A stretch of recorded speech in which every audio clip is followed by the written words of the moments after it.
Bonjour à ceux qui passent par là.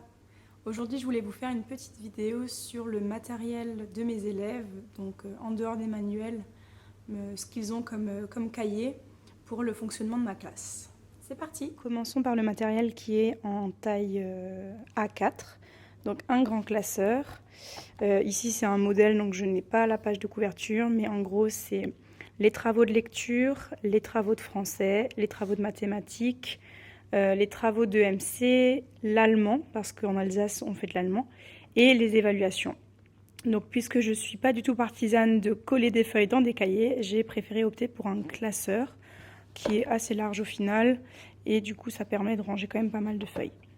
Ensuite, on a un cahier de production écrite. Donc, pareil, c'est un format allemand. Enfin, ça se trouve aussi en France, mais en Allemagne, les Allemands travaillent beaucoup avec ce genre de cahier.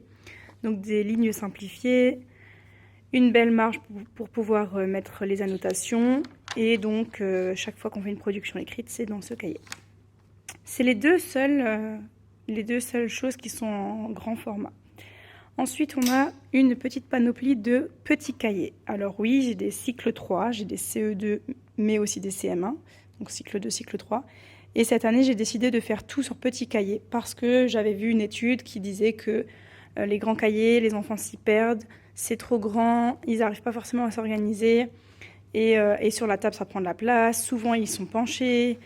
Les trousses, elles tombent. Enfin voilà, il y a plein de raisons, outre ça bien sûr, mais aussi pour des raisons pédagogiques, d'avoir choisi des petits cahiers. Donc j'ai un cahier de liaison, qu'on retrouve dans toutes les écoles, hein, avec la liaison avec les parents. Ensuite le cahier du jour. Donc chaque jour on fait du travail, des problèmes, des mathématiques, du français, les dictées, les lectures. Voilà. Ensuite on a un cahier d'essai, donc plutôt forcément moins soigné, le travail qu'on va faire en petits groupes, qu'on va faire en recherche. Je vais aussi faire les dictées ici, l'entraînement des dictées à la maison. Donc à chaque fois, ils ont les mots à apprendre. Et puis, ils s'entraînent à écrire les mots en dessous.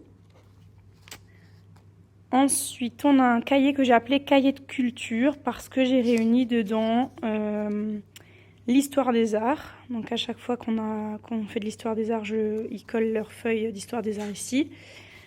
On a les poésies avec les illustrations et on a les chants comme ce qu'on en a un exemple, les chants de Noël. Bon, là c'est pas très soigné, mais en gros les chants de Noël, etc., les poèmes, voilà.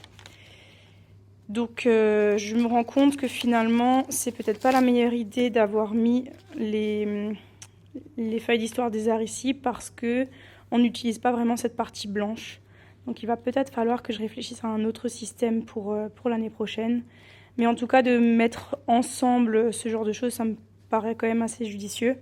Il faudrait peut-être que je prenne un cahier normal ou un porte-vue, puisque finalement là, on colle quand même beaucoup de feuilles sur le cahier. Donc je suis vraiment pas fan de ce système de coller des feuilles. À réfléchir, peut-être autrement.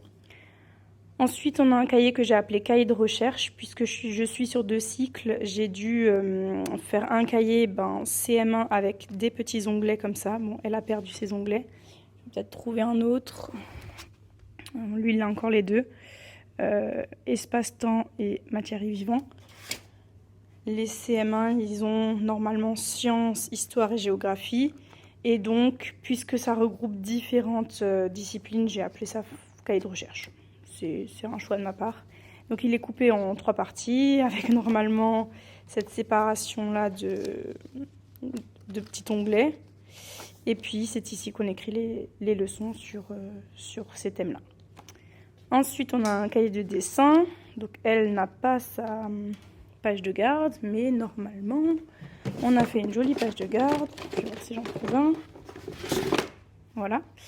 On a fait une jolie page de garde. Et puis, quand ils ont du temps libre, ils peuvent faire des dessins. Donc, il y a quelques pages blanches. C'est pas très grand, mais je sais qu'ils n'ont pas forcément tous envie de dessiner. Mais je me suis dit que c'était quand même bien d'en proposer un. Et ensuite, on a le classique, la pochette avec les feuilles volantes où le travail a terminé, l'agenda. Je ne suis pas du tout fan des cahiers de texte. Je trouve que les élèves se perdent, ils n'ont pas les repères de date, de mois. de jours. Enfin voilà, je préfère largement l'agenda. Et on finit par le fichier de mathématiques Maths CE2, donc c'est forcément que pour les CE2. Mais ça fait quelques années que je travaille avec le Maths CP, CE1, CE2 de Accès Édition. Et franchement, moi j'aime beaucoup. Il y a pas mal de manipulations, le fichier est aéré, assez facile à comprendre, des couleurs pour chaque domaine. Sur une double page, c'est forcément la même notion. Il n'y a pas plusieurs notions sur les pages, donc moi je le trouve très bien. Le porte-vue de leçon, alors celui-ci il reste essentiellement dans le cartable, mais c'est un porte-vue qui est normalement fait pour le cycle 3, proposé par ma collègue, donc en fait il le garde du CM1 au CM2 et il leur est offert à la fin. Sauf que cette année j'ai rajouté quand même les CE2, même si c'est parfois assez compliqué, mais comme ça ils l'ont sur 3 ans et ils ont les mêmes leçons. Et donc on a découpé ça en couleurs et en domaines, conjugaison, grammaire, orthographe, et ensuite on passe aux mathématiques. Ah oui, encore vocabulaire. Et ensuite on passe aux mathématiques avec les nombres, les calculs. Ensuite on a la géométrie et à la fin on a voyons voir, grandeur et mesure. Voilà. C'est des documents qu'elle a trouvés sur internet. Alors il faudrait que je vous mette la référence. C'est Cenicienta.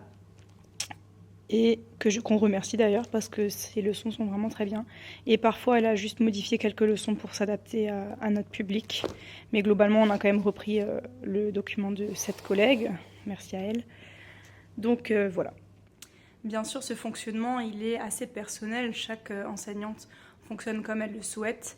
Moi, c'était simplement pour vous montrer un peu comment je fonctionne, pour donner peut-être des idées aux nouvelles collègues qui sont perdues, parce que très souvent, quand on commence dans le métier, on ne sait pas combien de cahiers il faut mettre en place, quelle taille, que mettre ensemble, etc. On se pose plein de questions.